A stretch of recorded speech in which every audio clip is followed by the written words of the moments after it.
தாவேக்கா என்டிஏக்கு போயிடுச்சு அப்படின்னா அதுக்கு விஜய் அவர்களுக்கு அரசியல்ன்றது சரியான பாதையில் இருக்கு. It is political suicide. இப்போ என்டிஏ கூட்டணியில பாஜகவுக்கு கொடுக்குற 40 சீட்டு தான் உங்களுக்கும் கொடுக்க போறாங்க.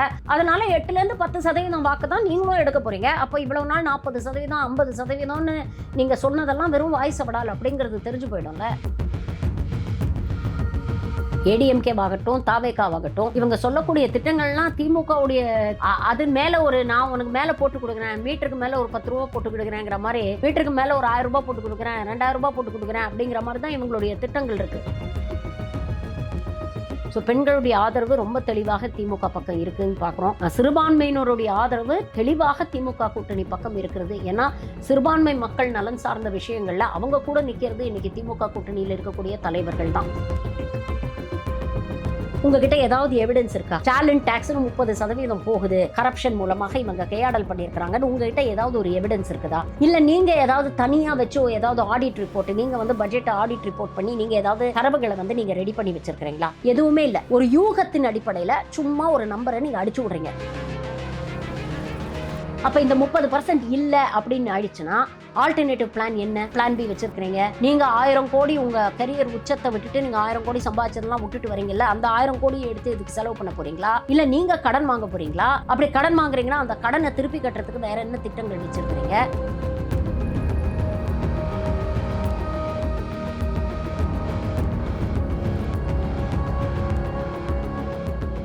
தி எக்ஸ்போஸ் நேயர்களுக்கு வணக்கம். நான் ரவீனா. இன்றைய நேர்காணலில் நம்மோடு இணைந்திருக்கக்கூடிய சிறப்பு விருந்தினர் டாக்டர், அரசியல் விமர்சகர் ஷர்மிளா மேம் தான் இருக்காங்க. வாங்க அவங்க கூட சேர்ந்து அரசியல் கள நிலவரம் எப்படி இருக்குன்றதை கேட்டு தெரிஞ்சுக்கலாம். மேம் வணக்கம். மேம் வணக்கம். எப்படி மேம் இருக்கீங்க? நல்லா இருக்கேன். நீங்க எப்படி இருக்கீங்க? நல்லா இருக்கு மேம். உங்களை பார்த்ததுல I'm so happy. Thank you. Okay ma'am, தொடர்ந்து இந்த அரசியல், இந்த 2026 சட்டமன்ற தேர்தல் களம் அப்படின்றது பயங்கர விறுவிறுப்பாக இருக்கு. உங்களுடைய விமர்சனங்கள் அப்படின்றது இன்னும் பரபரப்பாக ஆக்கிக்கிட்டு இருக்கு களத்தை அப்படின்னே சொல்லலாம். ஸோ இப்போ நீங்கள் பார்த்துருப்பீங்க, இது வரைக்குமே தாவேக்காவுக்கு கூட்டணிக்கு யாருமே போகல. பட் சடனா இது வரைக்குமே ஒரே ஒரு கட்சி தான் ஆதரவு தெரிவிச்சிருந்தாங்க, ஜனநாயக மக்கள் கட்சி. சடனா அவங்களுமே முஸ்லிம் மக்கள் கட்சி அவங்களுமே நாங்க வெளியில போறோம், எங்களுடைய ஆதரவு நிலைப்பாட்டை நாங்க வாபஸ் வாங்கிக்கிறோம் அப்படின்னு சொல்லிட்டு வெளியில வந்திருக்காங்க. இதை எப்படி பாக்குறீங்க? இல்ல அவங்க சொல்லியிருக்கிறாங்க. என்ன அடிப்படையில் நாங்கள் வெளியில வந்தோம்னா, கரூர்ல 41 பேர் இறந்து போனாங்க. மக்கள் அவங்க நேரடியா விஜய் போய் சந்திக்கணும் அப்படின்னு சொல்லி நாங்க ரொம்ப வலியுறுத்தினோம். இந்த மாதிரி பல்வேறு விஷயங்களை நாங்க வலியுறுத்திருக்கோம். பட் ஆனா விஜய் தரப்புலேருந்து அதற்கு எந்த ஒரு ரெஸ்பான்ஸுமே இல்லை அப்படிங்கிற மாதிரி மென்ஷன் பண்ணியிருக்காங்கங்கிற செய்தி வந்தது. இன்னொன்று 2 நாளாக பரபரப்பாக இருக்கக்கூடிய செய்தி தாவேக்கா போய் என்டிஏ கூட்டணியில் சேர போகிறாங்க, அதற்கான பேச்சுவார்த்தைகள் நடந்துகிட்டு இருக்கு அப்படின்னு சொல்கிறாங்க. அப்போது சிறுபான்மை சமூகத்தை சேர்ந்த ஒரு மக்களுக்கு அது ஒரு அச்சத்தை ஏற்படுத்தும் இல்லையா?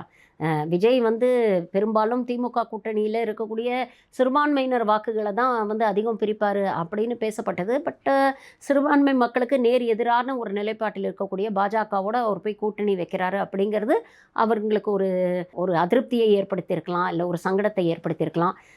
இனிமேலும் இந்த கட்சியில் நம்ம நிலைக்கக்கூடாது அப்படிங்கிற ஒரு முடிவை நோக்கி அவங்கள தள்ளியிருக்கலாம். சமீபத்தில் நடந்த அவருடைய பர்சனல் லைஃப் இஷ்யூஸும் இன்றைக்கி பெரும்பாலான பொதுமக்களிடையே ஒரு கசப்பான ஒரு விமர்சனத்தை எழுப்பி இருக்கிறது அப்படிங்கிறத நம்ம பார்க்குறோம்.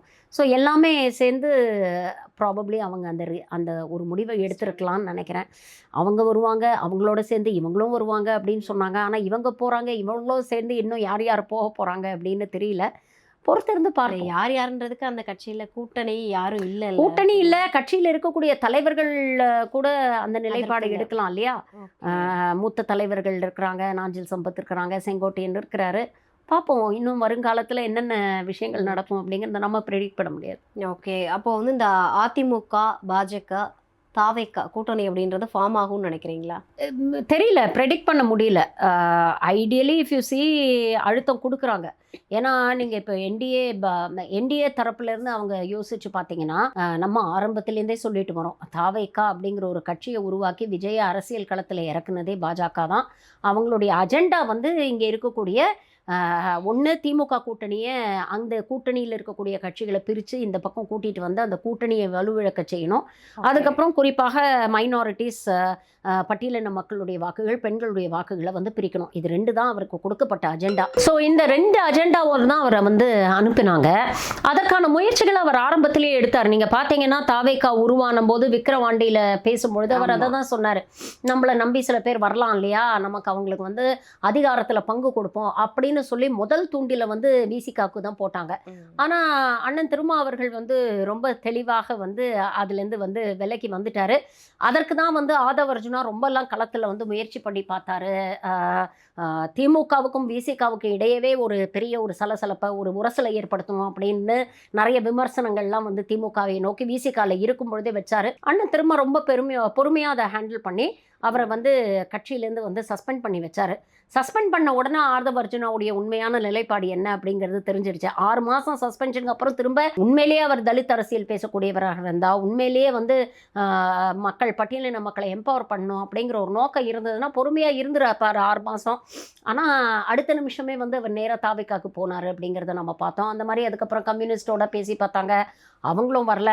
அதுக்கப்புறம் அதிமுகவோட ஒரு கட்டத்தில் வந்து தீவிரமான பேச்சுவார்த்தை நடந்துச்சுன்னு அந்த கட்சியிலேருந்து வெளியில் வந்த மூத்த பத்திரிகையாளர் ஐயநாதன் அவர்களே வந்து பேட்டிகளில் குறிப்பிட்டார்.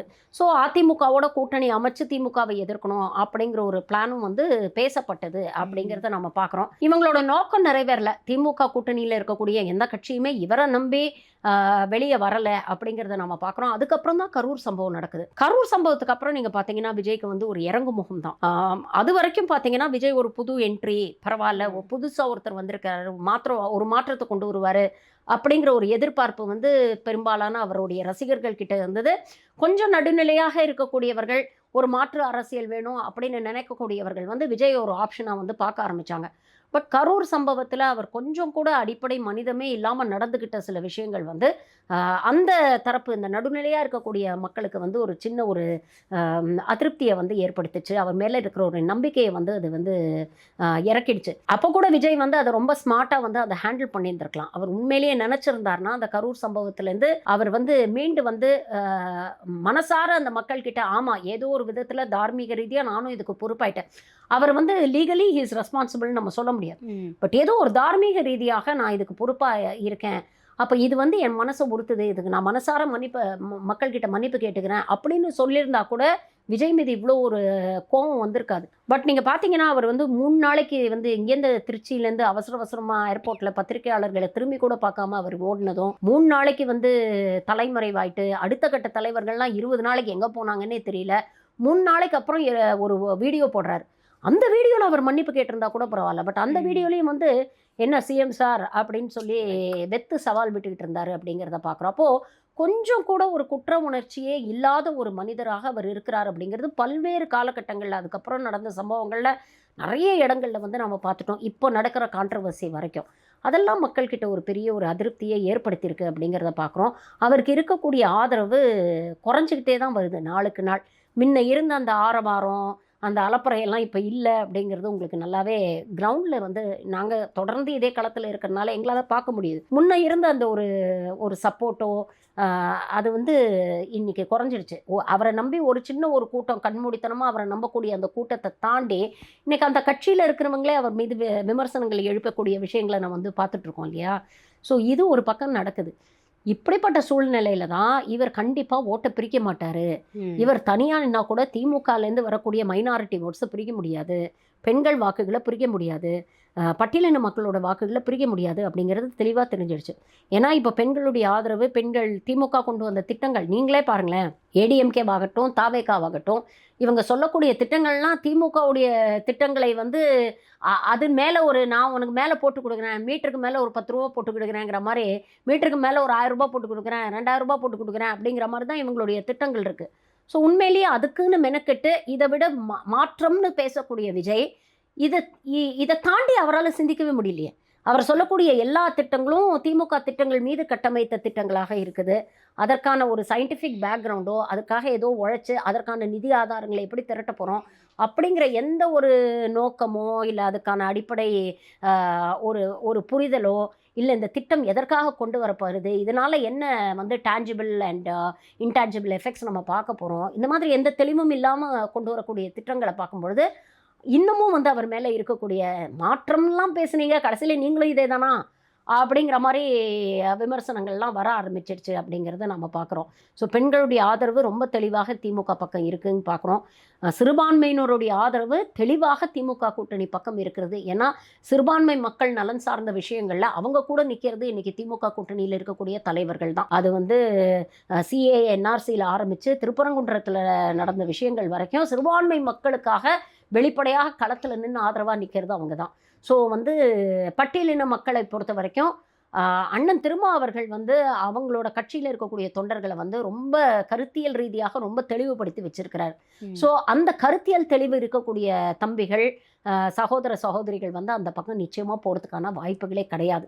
பிழைப்புவாத அரசியல் செய்யக்கூடிய ஒரு சில நபர்கள் போலாமே தவிர, ஆதவர்ஜுனா போன்ற நபர்கள் போலாமே தவிர, கருத்தியல் தெளிவு இருக்கக்கூடிய பட்டியலின சகோதர சகோதரிகள் கண்டிப்பாக போக மாட்டாங்க. இன்னும் காங்கிரஸ்ல இருந்தும் சில பேர்கிட்ட பேச்சுவார்த்தைகள் நடக்குது. காங்கிரஸ்ல இருந்து காங்கிரஸ்ல இருக்கக்கூடிய சில ஸ்லீப்பர் செல்ஸ் எல்லாம் வச்சு முயற்சி பண்ணி பார்த்தாங்க. கடைசியில இப்ப என்னாச்சு, வேற வழியே இல்லைன்னு காங்கிரஸ் இங்க தானே. இன்ஃபேக்ட் நீங்க பாத்தீங்கன்னா என்டிஏ கூட்டணியில இருந்த கட்சிகள்லாம், தேமுதிக எல்லாம் 20 வருஷமா திமுகவோட கூட்டணியை அமைக்காத கட்சிகள்லாம் இன்னைக்கு திமுக பக்கம் வருது. எல்லாரும் ஏன் இங்க வராங்க, இந்த கூட்டணிக்கு ஏன் வராங்க? 2 காரணங்கள். ஒன்று, மக்கள்கிட்ட இந்த கூட்டணிக்கான ஆதரவு அதிகமாக இருக்குது அப்படிங்கிறது தெரிஞ்சு போச்சு. இந்த கூட்டணி கொண்டு வந்த நலத்திட்டங்கள் மக்கள்கிட்ட வந்து பெரிய வரவேற்பு பெற்று இருக்கிறது அப்படிங்கிறது தெரிஞ்சு போச்சு. 3வது, எல்லா கட்சியுமே இங்கே அரசியல் தான்மா பண்ணுறாங்க. அப்போ அரசியலில் வந்து வின்னபிலிட்டி என்ன, வின் பண்ணுறதுக்கான ப்ராபபிலிட்டி என்ன அப்படிங்கிறத பார்ப்பாங்க. அப்போ இந்த கட்சியில் இருந்தால் தான், இந்த கூட்டணியில் இருந்தால் தான் நம்மளால் ஜெயிக்க முடியும் அப்படிங்கிறது தெரிஞ்சுதான் இவங்கெல்லாம் இந்த பக்கம் வராங்க. விஜய் பக்கமும் யாரும் பெருசாக போகலை, என்டிஏ கூட்டணிக்கும் யாரும் பெருசாக போகலை அப்படிங்கிறத நம்ம பார்க்கலாம். தேமுதிக வந்து திமுகவுக்கு வந்ததுக்கு ஒரே ரீசன் வந்து சீட்டு நோட்டு, இதே தான் வந்து தொடர்ந்து வெளியில் பேசப்படுற ஒரு அரசியலாக இருக்கு. இல்லை, அவங்க அப்படி நினைக்கலாமா இருக்கும். பட் ஆனால் பிரேமலதா அவர்கள் பேசும்பொழுது வந்து அவங்க ரொம்ப தெளிவாக வந்து பல விஷயங்களை குறிப்பிட்டு தான் பேசுனாங்க.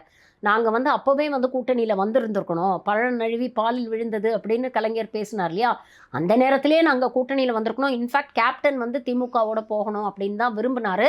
ஆனால் சில பல காரணங்களுக்காக மக்கள் நல கூட்டணி அப்படிங்கிறது ஒன்று தனியாக உருவாச்சு அப்படிங்கிறதெல்லாம் அவங்க சொல்லியிருக்கிறாங்க.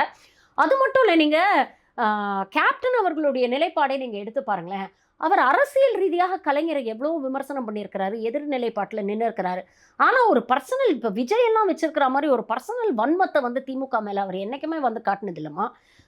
எனக்கு இன்னும் நல்லா ஞாபகம் இருக்குது, கலைஞர் அவர்கள் மறைந்த பொழுது அமெரிக்காவில் இருந்தாருன்னு நினைக்கிறேன் அவர், விஜயகாந்த் சார் ட்ரீட்மெண்ட்டுக்காக. அங்கேருந்து அவர் வந்து அப்படியே உடஞ்சி அழக்கூடிய அந்த வீடியோ வந்து இன்றைக்கும் சமூக வலைதளங்களில் இருக்குது, யூடியூப்பில் இருக்குது, நீங்கள் போய் பார்க்கலாம். அதே மாதிரி ட்ரீட்மெண்ட் முடிஞ்சு அவர் இந்தியாவுக்கு வந்த உடனே ஃபஸ்ட்டு நேராக கலைஞர் சமாதிக்கு தான் போகிறார். நடக்க முடியாமல் இந்த பக்கம் சுதீஷ் அவர்களும் இந்த பக்கம் பிரேமலதா அவர்களும் அவரை கைத்தாங்களாக அவரை கூட்டிகிட்டு போகிறாங்க. அங்கே போய் அவர் உடஞ்சி அழுதார், கலைஞர் சமாதியில் அவர் உடஞ்சி அழுதார் அப்படிங்கிறதெல்லாம் நம்ம பார்த்தோம். இதெல்லாம் வந்து நீங்கள் வந்து அரசியலை தாண்டி கலைஞர் மீது ஒரு பயங்கர நட்பு, ஒரு மரியாதையை வந்து அவர் வச்சிருந்தார். அதே மாதிரி விஜயகாந்த் அவர்கள் உயிரோடு இருக்கும்பொழுது கூட முதல் முறையாக முதலமைச்சராக பதவியேற்றப்புறம் திரு மு க ஸ்டாலின் அவர்கள் நேரடியாக போய் விஜயகாந்தை சந்தித்து, அவர் வீட்டுக்கே போய் அவரை சந்தித்து அவரோட இன்ட்ராக்ட் பண்ணிட்டு வந்தார் அப்படிங்கிறத பார்த்தோம். கேப்டன் மறைவுக்கு கூட நீங்கள் பார்த்தீங்கன்னா உடனே வந்து அவங்களுக்கு எல்லா விதமான சௌரியங்களையும் அவங்களுக்கு ஏற்படுத்தி கொடுத்து 2 முறை போய் பார்த்துட்டு வந்தார் முதலமைச்சர், துணை முதலமைச்சர் போகிறாரு. இதெல்லாம் வந்து அரசியல் நாகரிகம் அப்படிங்கிறத தாண்டி பரஸ்பரம் இருக்கக்கூடிய ஒரு மரியாதை அப்படிங்கிறத தான் நம்ம பார்க்க வேண்டியிருக்கு. இதெல்லாம் ஒரு அரசியலுக்காகவோ ஆப்டிக்ஸ்க்காகவோ செய்யலை, இயல்பாக செய்கிறார். இப்போ ஓபிஎஸ் அவர்கள் வீட்டில் ஒரு துக்க நிகழ்வு நடந்தோன்னே நேராக போகிறாரு, தமிழிசை வீட்டில் துக்க நிகழ்வு நடந்தோன்னே நேராக போகிறார். ஹெச் ராஜாவுக்கு உடம்பு சரியில்லைன்னு 2 முறை போய் ஆஸ்பத்திரியில் பார்த்துருக்காரு. ஹெச் ராஜா ஹாஸ்பிட்டலில் அட்மிட் ஆனப்புறம் மோடி ஒரு தடவை வந்துட்டு போயிட்டார், அமித்ஷா 2 தடவை வந்துட்டு போயிட்டார். இன்னும் ஒரு தடவை கூட அவங்க திரும்பி கூட பார்க்கலையே, உங்கள் கட்சியை சேர்ந்த மூத்த தலைவர் தானே. ஆனால் இவர் போய் பார்க்குறாரு. ரங்கராஜ் பாண்டே வீட்டில் ஒரு துக்க நிகழ்வுன்னா போய் பார்க்குறாரு, நேரடியாக போகிறார். இது அரசியல் நாகரிகம். அந்த அரசியல் நாகரிகம் இருக்கிறதுனால தான் அந்த அரசியல் அப்படிங்கிறது களத்தில் நாங்கள் வேணால் கொள்கை ரீதியாக எதிர் நிலைப்பாடில் இருந்தாலும் நான் எல்லாருக்கும் ஆன முதல்வர், எனக்கு ஓட்டு போடாதவங்களுக்கும் நான் முதல்வராக இருப்பேன், அந்த நாகரிகத்தை நான் கடைபிடிப்பேன் அப்படிங்கிற ஒரு ஸ்டாண்டர்ட்ஸ் வந்து இன்றைக்கி மாண்புமிகு முதலமைச்சர் மு க ஸ்டாலின் அவர்கள் செட் பண்ணியிருக்கிறார். அப்படிதான் நம்ம இதை பார்க்கணுமே தவிர மற்றவங்க கிட்ட வேணால் காசுக்கும் நோட்டுக்கும் ஓட்டுக்கும் போயிருக்கலாம் அப்படின்னு சொல்லலாம். பட் இங்கே வந்ததுக்கு அது காரணம் அப்படின்னு சொன்னால் அதை ஏற்றுக்கவே முடியாது. அப்படி வேணும்னா அவங்களுக்கு ராஜ்யசபா சீட்டு தான் முக்கியமாக இருந்ததுன்னா அவங்களும் கொடுக்கறதுக்கு ஆஃபர் பண்ணுறதுக்கு ரெடியாக தானே இருந்தாங்க. இட்ஸ் நாட் லைக் நீங்கள் எங்களுக்கு வேண்டாம் நீங்கள் அங்கேயே போங்க அப்படின்னு என்டிஏ கூட்டணியில் யாரும் சொல்லலையே, பேச்சுவார்த்தை நடத்திட்டு தானே இருந்தாங்க. அப்போது இது வந்து சீச்சி இந்த பழம் புளிக்குது அப்படின்னு சொல்கிற கதையாக தான் பார்க்க வேண்டியிருக்கு. அங்கே போகலைங்கிறதுனால இப்படிப்பட்ட விமர்சனங்களை வைக்கிறாங்க. ஓகே, இப்போ ஒருவேளை வந்து தாவேக்கா என்டிஏக்கு போயிடுச்சு அப்படின்னா அதுக்கப்புறம் விஜய் அவர்களுக்கு அரசியல்ன்றது சரியான பாதையில் இட் இஸ் இருக்கு. Political suicide. நீங்கள் எப்படி உங்களுடைய தொண்டர்கள் எப்படி பார்ப்பாங்க? ஜஸ்ட் யோசிச்சு பாருங்களேன். நான் தான் அடுத்த முதல்வர் அப்படின்னு சொல்லி தான் அவர் வந்து இங்கே வந்தார். எனக்கு வந்து 40% வாக்கு இருக்குது, 50% வாக்கு இருக்குது, 60% வாக்கு இருக்குது அப்படின்னு இஷ்டத்துக்கு வந்து சர்வே எல்லாம் வந்து வெளியிட்டு இருந்தாங்க. நான் தான் தூய சக்தி அப்படின்னு சொல்லி அவர் வந்து தன்னைத்தானே வந்து பிரகடனப்படுத்திக்கிறாரு, முன்னிலைப்படுத்திக்கிறாரு. அப்போது நீங்கள் வெறும் ஒரு 40 சீட்டு தராங்க, உங்களுக்கு வந்து ஜனநாயகன் முடக்கி வச்சு அழுத்தம் கொடுக்குறாங்க, சிபிஐ வழக்கு வச்சு அழுத்தம் கொடுக்குறாங்க, அப்போ அந்த அழுத்தத்துக்கு அடிபணிஞ்சு நீங்கள் போய் என்டிஏ கூட்டணியில் சேர்ந்துட்டீங்க அப்படின்னா உங்களுடைய உண்மையான உயரம் என்ன அப்படிங்கிறது உங்களுக்கே தெரியுது அப்படிங்கிறது மாதிரி தானே அர்த்தமாகுது. இப்போ என்டிஏ கூட்டணியில் பாஜகவுக்கு கொடுக்குற 40 சீட்டு தான் உங்களுக்கும் கொடுக்க போகிறாங்க. பாஜக என்ன சொல்லுது? எங்களோட வாக்கு வங்கி 10%, 11% அதிகரிச்சிச்சு அப்படிங்குது. நீங்கள் புதுசாக வந்திருக்கக்கூடிய கட்சி, புதுசாக வந்த எல்லா கட்சியுமே அந்த இனிஷியல் அந்த அட்ராக்ஷன் ஒன்று இருக்கும்ல, அதுவும் இவருக்கு கொஞ்சம் கூடுதல் சினிமா கவர்ச்சி இருக்குது வச்சுக்கோங்களேன்.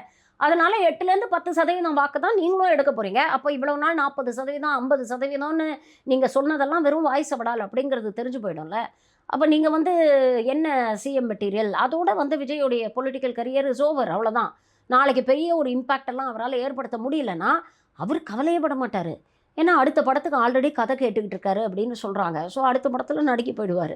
அவரை நம்பி களத்துக்கு வந்த அந்த ரசிகர்களுக்கு தான், அவரை நம்பி தேர்தலில் நிற்கணும் அப்படின்ட்டு பணத்தை செலவு பண்ணக்கூடிய அந்த ரசிகர்களுக்கு தான் அது ஏமாற்றமாக இருக்கும். இப்போ ரீசெண்டாக மகளிர் தினத்தன்னைக்கு பேசின விஜய் அவர்கள் என்ன சொல்லியிருக்காங்கன்னா, ஊழலை ஒழிக்கணும் அப்படின்னா முதல்ல இது வரைக்குமே 4.5 லட்சம் கோடி கடன் வாங்கின திமுக, அதுலேருந்து அந்த 4.5 லட்சம் கோடியில் சிஎம் அவர்களுக்கு 20%, மித்தம் நீங்கள் கம்மியாக சொல்கிறீங்க, 30%. மற்ற 10% வந்து அமைச்சர்களுக்கும் போயிருக்குன்றார் மேம். ஸோ இந்த 30% கட் பண்ணாலே மக்களுக்கு சரியான முறையில் பணம் போய் சேரும். அவர் எந்த கான்டெக்ஸ்டில் அதை சொன்னாருங்கிறத நீங்கள் கவனிக்கணும். இந்த திட்டங்கள்லாம் அறிவிச்சிட்டு அவரே சொல்கிறாரு, இந்த திட்டங்களுக்கெல்லாம் நிதி எங்கேருந்து வரும் அப்படிங்கிற ஒரு கேள்வியை கேட்பாங்க. அதற்கான பதில் தான் இது அப்படின்னு சொல்லி தான் இந்த விஷயத்தை பதிவு பண்ணுறாரு. அதாவது ஸ்டேட் பட்ஜெட்டில் கிட்டத்தட்ட 30% ஸ்டாலின் டேக்ஸ் அப்படின்னு போயிடுது. இந்த 30% வந்து நான் திரும்பி கொண்டு வந்துட்டேன், அது மூலமாக இந்த திட்டங்கள்லாம் நிறைவேற்றுவேன் அப்படின்னு ஒரு விஷயம் சொல்கிறேன். இப்போ நான் கேட்குறேன், ஒரு ஸ்டேட் பட்ஜெட்டில் ₹1 என்னெல்லாம் செலவு போகுது அப்படிங்கிறத ரொம்ப தெளிவாக நிதியமைச்சர் அவர்கள் தங்கம் தென்னரசு வெளியிட்டிருக்கிறார். அவங்க வந்து என்னெல்லாம் எப்படி செலவு பண்ணுறோம், எங்கெல்லாம் ஒன்றிய அரசு நமக்கு கொடுக்க வேண்டிய வரி பங்கில் வந்து நிறுத்தி வச்சுருக்கிறாங்க, நியாயமாக நமக்கு வர வேண்டிய வரி பங்கையே இப்போ எப்படி குறைச்சி கொடுக்குறாங்க, ஜிஎஸ்டி காம்பன்சேஷனை எப்படி நிறுத்தி வச்சுருக்கிறாங்க, இதெல்லாம் ரொம்ப தெளிவாக வந்து பட்ஜெட் செஷன் பேசும்பொழுது அவர் எல்லாத்தையுமே ரொம்ப தெளிவாக சொல்லி அதை அறிக்கையாக அவங்க வெளியிட்டிருக்கிறாங்க. குறைஞ்சபட்சம் விஜய் அதை வந்து திருப்பி கூட பார்த்துருப்பாரா, இல்லை பட்ஜெட்டை பற்றின ஒரு புரிதல் அவருக்கு வரணும்னா அதை திரும்பி பார்த்துருந்தாருனா கூட அவருக்கு அந்த புரிதல் வந்திருக்கும். சரி, நீங்கள் கிளைம் பண்ணுற மாதிரியே ஸ்டாலின் டேக்ஸ் உண்மையினே வச்சுப்போமே. இப்போ நீங்கள் ஆட்சிக்கு வந்ததுக்கப்புறம் அந்த ஸ்டாலின் டேக்ஸ் அப்படிங்கிற அந்த 30% நீங்கள் வந்து திருப்பி கொண்டு வந்து நீங்கள் அது மூலமாக மக்களுக்கு நலத்திட்டங்கள் செய்ய போகிறேன்ட்டு இவ்வளோ வரிசையாக பல்வேறு பெயர்களில் நீங்கள் திட்டங்களில் அறிவிச்சிருக்கீங்க. சப்போஸ் அப்படின்னு ஒன்று இல்லை, உங்ககிட்ட ஏதாவது எவிடன்ஸ் இருக்கா? ஸ்டாலின் டேக்ஸ்னு 30% போகுது, இவ்வளோ தொகையை வந்து இவங்க வந்து கரப்ஷன் மூலமாக இவங்க கையாடல் பண்ணியிருக்கிறாங்கன்னு உங்கள்கிட்ட ஏதாவது ஒரு எவிடன்ஸ் இருக்குதா? இல்லை நீங்கள் ஏதாவது தனியாக வச்சு ஏதாவது ஆடிட் ரிப்போர்ட், நீங்கள் வந்து பட்ஜெட்டை ஆடிட் ரிப்போர்ட் பண்ணி நீங்கள் ஏதாவது தரவுகளை வந்து நீங்கள் ரெடி பண்ணி வச்சுருக்கிறீங்களா? எதுவுமே இல்லை. ஒரு யூகத்தின் அடிப்படையில் சும்மா ஒரு நம்பரை நீங்கள் அடிச்சு விட்றீங்க. எப்படி கர்நாடகாவில் வந்து இது ஒர்க் அவுட் ஆச்சு, கர்நாடகாவில் சொன்னாங்க தெரியுமா, 40% கமிஷன் ஆட்சி பேசிஎம் அப்படிங்கிற ஒரு விஷயத்தை வந்து ட்ரெண்ட் பண்ணாங்க, அது ஒர்க் அவுட் ஆச்சு. அந்த மாதிரி ஏதாவது ஒன்று இங்கே ஒர்க் அவுட் ஆகுமா அப்படிங்கிற ஒரு கண்மூடித்தனமான ஒரு முயற்சியில் தான் நீங்கள் இறங்குறீங்க. இப்போ நாளைக்கு அது உண்மை இல்லை, இவங்க சொல்கிற மாதிரி இவங்க கிளைம் பண்ணுற மாதிரி ஸ்டாலின் வந்து 30% எடுத்துக்கிட்டு போகலை அப்படின்னா உங்கள் திட்டத்துக்கான நிதி ஆதாரத்தை நீங்கள் எப்படி தட்டு போகிறீங்க? அதுக்கு ஏதாவது ஒரு பிளான் பி வச்சுருக்கீங்களா? இந்த 30% நம்பி தானே இவ்வளோ திட்டங்களை அறிவிச்சிருக்கிறீங்க. அப்போ இந்த 30% இல்லை அப்படின்னு ஆயிடுச்சுன்னா ஆல்டர்னேட்டிவ் பிளான் என்ன பிளான் பி வச்சுருக்கிறீங்க? நீங்கள் 1000 கோடி உங்கள் கரியர் உச்சத்தை விட்டுட்டு நீங்கள் 1000 கோடி சம்பாதிச்சதெல்லாம் விட்டுட்டு வரீங்கல்ல, அந்த 1000 கோடியை எடுத்து இதுக்கு செலவு பண்ண போகிறீங்களா? இல்லை நீங்கள் கடன் வாங்க போகிறீங்களா? அப்படி கடன் வாங்குறீங்கன்னா அந்த கடனை திருப்பி கட்டுறதுக்கு வேறு என்ன திட்டங்கள் வச்சுருக்கிறீங்க? இதெல்லாம் கேட்கணுமா இல்லையா? அப்போ சும்மா வாயில் வந்ததை இது எப்படி தெரியுமா, ஜெயிக்கவே மாட்டோன்னு தெரிஞ்சவன் இஷ்டத்துக்கு வாக்குறுதிகள் கொடுப்பாமா. உண்மையிலேயே ஜெயிக்கணும் அப்படின்னு நினைக்கிறவன் தான் இதை செய்ய முடியுமா அப்படிங்கிற ஒரு ஒரு ஒரு மனசாட்சி ஒன்று இருக்கும்ல. நாளைக்கு வந்து நம்ம ஆட்சிக்கு வந்தோம்னா இதெல்லாம் செய்யணும், அப்போ நம்ம அந்த மாதிரி வாக்குறுதிகளை கொடுக்கணும், அப்போது செய்யக்கூடிய வாக்குறுதிகளை மட்டும்தான் கொடுக்கணுன்ற ஒரு ஒரு ஒரு ரெஸ்பான்சிபிலிட்டி இருக்கும். அந்த ரெஸ்பான்சிபிலிட்டி திமுக கூட்டணிக்கிட்ட இருக்குது. விஜய் கிட்ட விஜய் ஒவ்வொரு unfortunately தடவையும் சொல்லும்போது என்ன சொல்றாருன்னா, நான் வந்து திமுக மாதிரி சொல்லிட்டு செய்யாமலாம் இருக்க மாட்டேன். ஏங்க, நீங்க நீங்க இன்னொரு ஒழிப்பேன்னாங்க. விஷயமும் சொல்லிடுறேன். ஊழலை பத்தி பேசுறதுக்கு விஜய்க்கு என்ன தகுதி இருக்கு? எனக்கு அந்த ஒரு கேள்வியை வந்து அவசியம் வந்து அதற்கு பதில் சொல்லிட்டு விஜய் வந்து மற்ற விஷயங்களை பேசணும். நீங்க தூய சக்தின்னு கிளைம் பண்றீங்க, நீங்க வந்து அரசு கஜானாவிலேருந்து ஸ்டாலின் குடும்பம் பணத்தை எடுக்குதுங்கிறீங்க. நீங்க நியாயமாக அரசாங்கத்துக்கு கட்ட வேண்டிய வரி, உங்களுடைய வருமானத்துக்கான வரியை கட்டாம நீங்க வருமான வரி ஏய்ப்பு பண்ணதுனால தானே 1.5 கோடி நீங்க வந்து அபராதம் கட்டினீங்க. அது அரசாங்கத்தை ஏமாத்துறது இல்லையா? அது ஊழல்ல வராதா? ஒரு வண்டியை வாங்கிட்டு அதுக்கு நான் டாக்ஸ் கட்ட மாட்டேன் அப்படின்னு சொல்லிட்டு கோர்ட்டுக்கு போனீங்கல்ல, அப்போ வந்து நீதிபதி வந்து மண்டையில் நங்கன்னு ஒரு கூட்டு கூட்டினார்ல, நீங்கள்லாம் ஒரு ஹீரோ, நீங்கள்லாம் ஒரு ரோல் மாடலாக இருக்க வேண்டாமான்னு கேட்டார்ல. அப்போ அதெல்லாம் ஊழல்ல வராதா? அதெல்லாம் வந்து எப்படி அது இந்த வேறு ஏதாவது வாஷிங் மிஷினில் எதாவது போட்டு ஒயிட் வாஷ் பண்ணிடுவீங்களா? எப்படி நீங்கள் தூய சக்தி அப்படின்னு கிளைம் பண்ணுறீங்க அப்படிங்கிற ஒரு கேள்வி இருக்குல்ல. அதுக்கு முதல்ல பதில் சொல்லிவிட்டு நான் ரொம்ப நல்லவன் அப்படின்னு அடுத்தவனை கெட்டவன் சொல்கிறது ரொம்ப ஈஸி. ஆனால் நான் ரொம்ப நல்லவன் அப்படிங்கிற கான்டாக்ட் சர்டிஃபிகேட் வாங்குறது வந்து ரொம்ப கஷ்டம். அதை முதல்ல வாங்க சொல்லுங்கள்.